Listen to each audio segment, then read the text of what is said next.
underneath Edmond, which is one of our very populated areas with a lot of people sitting on top of it. So it's made a lot of press lately. You mentioned earlier about the quakes being connected to oil and gas production. Obviously, people have heard about fracking. Can you help us understand how this works, what's causing the quakes? So when you're producing oil and gas, you're actually pumping a water well, and you happen to get some oil and gas out of it. And so in some formations, you get mostly oil, which is a great thing to do. In ours, you're getting about 10 gallons of water per gallon of oil. And then you have this leftover salty water that you can't do much with. It's much saltier than ocean water, and so the only choice that they found was we could put it down to depth and dispose of it. That process for a very long time has worked very, very effectively, but in the modern day with higher volumes and higher rates, it's caused seismicity. For us, that's not been something we've had to deal with previously until a few years ago. So what steps has the state taken to try and counter this pattern? What are they asking the companies to do differently? So when they design an injection well, it's designed to protect the fresh water up above and keep it from coming into the surface or coming into groundwater where people are drinking. When you design for seismicity, you want to design to protect the well from the water going down below where you're injecting. And so they've done a lot of changes to the wells to try to prevent water from getting down into the what we call the granitic basement and finding faults down there that it can lubricate and move. And so that changed from protecting the upper part of the well to changing the lower part of the well.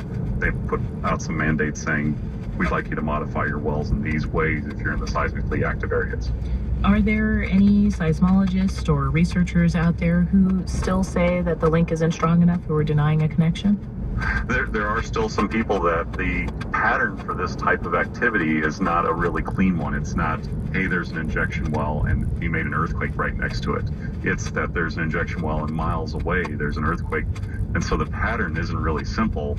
And in Oklahoma, if you're miles away from an injection well, you're close to another injection well. And so figuring out where that pattern isn't simple. It's really difficult to say, yes, we're really certain about this and that.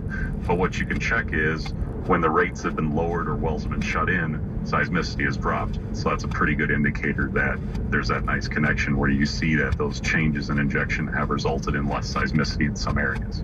What does this mean for states who are watching Oklahoma and trying to figure out how to regulate this kind of activity in their communities? Well, one of the tricks is that you need to get the technical components out in the front. And that's been done in the airline industry. And I talk about if you have a plane crash, they don't want that to happen. But there's a neutral technical group that can look at that and make a call on it. It's difficult in the oil industry because there's not that neutral refs to say what's the next step. And so I think what we're going to be looking at is how do we properly address these problems so the public is comfortable, but the energy industry can operate with some certainty.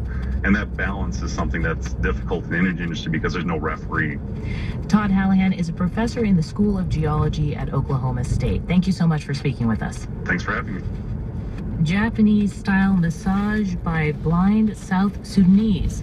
That was the painted wooden sign on our correspondent Gregory Warner spotted in the South Sudanese capital of Juba. Now, he saw that sign after a week of